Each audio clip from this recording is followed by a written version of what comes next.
Hello beautiful people, Sunday special chicken biryani చేస్తున్నాను. దానికోసం ముందుగా ఒక గిన్నె తీసేసుకోవాలి. అందులో ఒక 2 స్పూన్స్ ఆయిల్ యాడ్ చేసుకోవాలి. ఆయిల్ వేడెక్కాక బిర్యానీ మసాలా కూడా యాడ్ చేసుకోవాలి. ఒక్క చికెన్ అలా ఫ్రై చేసేసుకొని అందులో ముందుగా కట్ చేసి పెట్టుకున్న ఆనియన్స్ యాడ్ చేసుకోవాలి. ఆనియన్స్ మొత్తం కొంచెం కలర్ వచ్చాక టమోటాస్ మొత్తం కట్ చేసి పెట్టుకున్నాను ఆల్రెడీ, అవి యాడ్ చేసేసుకున్నాను.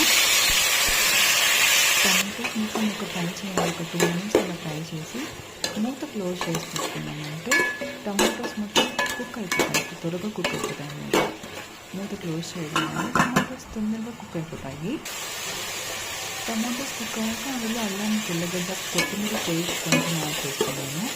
అందులోకి మనకు కావాల్సినంత కారం, పసుపు, ధనియా పౌడర్ యాడ్ చేసుకోవాలి.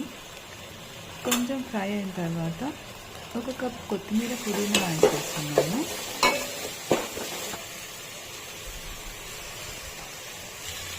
కొత్తిమీర పుదీనా యాడ్ చేసి తర్వాత అందులోకి ముందుగా కడిగి పెట్టుకున్న చికెన్ యాడ్ చేస్తున్నాను. నేను ఒక హాఫ్ కిలో చికెన్ తీసుకుంటున్నాను. హాఫ్ కిలో మొత్తం యాడ్ చేసేసి అందులోకి మనకు కావాల్సినంత సాల్ట్ యాడ్ చేసుకోవాలి.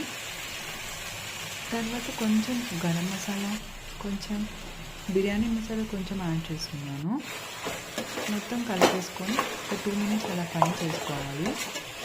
చికెన్ కొంచెం బాయిల్ అవ్వడానికి మూత క్లోజ్ చేసి పెట్టుకున్నామంటే ఒక 5 మినిట్స్ అలా చికెన్ ఒక 30% కుక్ అయిపోతుంది. చికెన్ కుక్ అయిన తర్వాత అందులోకి నేను ఒక 2.5 కప్ రైస్కి 5 కప్స్ వాటర్ యాడ్ చేస్తున్నాను. రైస్ మొత్తం ఆల్రెడీ ముందు కడిగేసి పెట్టేసుకున్నాను. ఒక హాఫ్ అన్ అవర్ ముందు కడిగి పెట్టుకున్నాను. వాటర్ యాడ్ చేసిన తర్వాత క్లోజ్ చేసుకొని కొంచెం మరిగిన తర్వాత అందులోకి మనం ముందుగా కడిగి పెట్టుకున్న రైస్ని యాడ్ చేస్తున్నాను. రైస్ యాడ్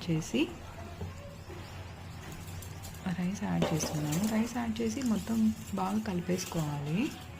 కలిపేసుకున్నామంటే మొత్తం చికెన్ ఆ పీసెస్ రైస్ మొత్తం కొంచెం బాగా స్ప్రెడ్ అయిపోతుంది.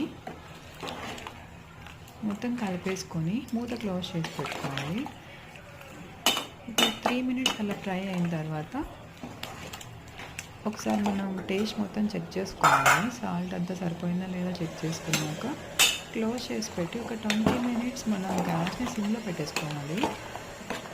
గ్యాస్ని సిమ్లో పెట్టేసుకున్నాక ఒక 20 మినిట్స్ తర్వాత చూసుకున్నామంటే మనకు కావాల్సిన బిర్యానీ రెడీ అయిపోతుంది.